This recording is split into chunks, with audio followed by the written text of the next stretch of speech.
Bonjour tout le monde, aujourd'hui nous allons expliquer ce qu'est un commutateur central. En fait, lorsque nous construisons notre réseau de commutation, il est divisé en trois couches. Quelles sont ces trois couches? Elles sont divisées en couches d'accès, couches de distribution et couches centrales. Nous allons les aborder une par une. Tout d'abord, si c'est la couche d'accès d'un grand réseau de campus, ils déploieront quelques commutateurs d'accès. Alors, ces quatre appareils que nous avons ici appartiennent aux commutateurs d'accès. Mais qu'est-ce qu'un commutateur d'accès? En fait, il s'agit de connecter certains de nos appareils terminaux au réseau. Et dans ce processus, qu'est-ce qu'un appareil terminal? Par exemple, nos ordinateurs, nos imprimantes, serveurs, caméras, tous ces appareils sont des terminaux. Et pour les connecter à notre réseau, nous avons besoin de commutateurs d'accès. Pour les commutateurs d'accès, nous utilisons généralement un commutateur de niveau 2 pour effectuer une connexion simple ou pour configurer quelques VLAN.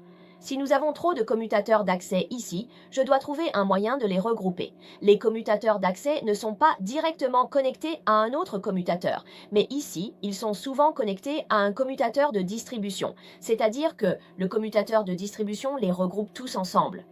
Une fois regroupés, si j'ai trop de commutateurs de distribution, cela devient difficile à gérer, donc ils sont tous connectés à notre commutateur central. Ainsi, il fonctionne comme un noyau central gérant de nombreux commutateurs, commutateurs d'accès et commutateurs de distribution en dessous. Cependant, lorsque nous observons habituellement dans le cas de grands réseaux de campus, les commutateurs utilisés sont en fait différents de ceux que nous utilisons habituellement dans les entreprises. Par exemple, les commutateurs que nous voyons généralement dans les entreprises ressemblent souvent à ceux-ci. Ils ont l'apparence d'une boîte et nous les appelons généralement des commutateurs en boîte. Lorsque nous les connectons, nous utilisons généralement le port réseau ou le port électrique du côté avec l'étiquette bleue pour connecter le câble réseau.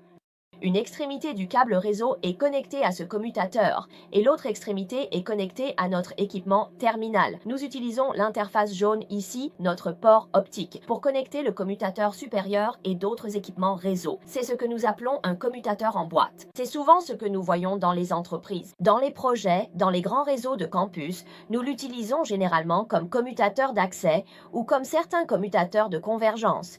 Mais si c'est pour un grand réseau de campus et que nous devons l'utiliser comme cœur, nous devons utiliser le commutateur de ce côté. Ce commutateur est appelé commutateur en châssis et il est très imposant. À l'intérieur, il y a en fait de nombreux ports. Vous pourriez penser en regardant, eh bien, professeur, ce ne sont que des cartes, n'est-ce pas? Mais si vous regardez chaque carte, elle a en fait des vis. En dévissant ces vis, nous pouvons insérer plus de cartes pour établir des connexions. Souvent, dans un grand réseau de campus, l'équipement central utilisé est ce type d'équipement en châssis. Il offre de meilleures performances et peut connecter plus de dispositifs. Ainsi, notre entreprise entière, y compris notre futur réseau de campus, repose en fait sur cette architecture à trois niveaux. Tout d'abord, les commutateurs d'accès connectent tous les appareils, les terminaux, à notre réseau. Ensuite, l'agrégation établit une connexion et enfin, ils se connectent à notre cœur de réseau, permettant à l'avenir de connecter davantage d'équipements réseau, comme des routeurs, des pare-feux, etc. C'est un processus que tout le monde doit comprendre.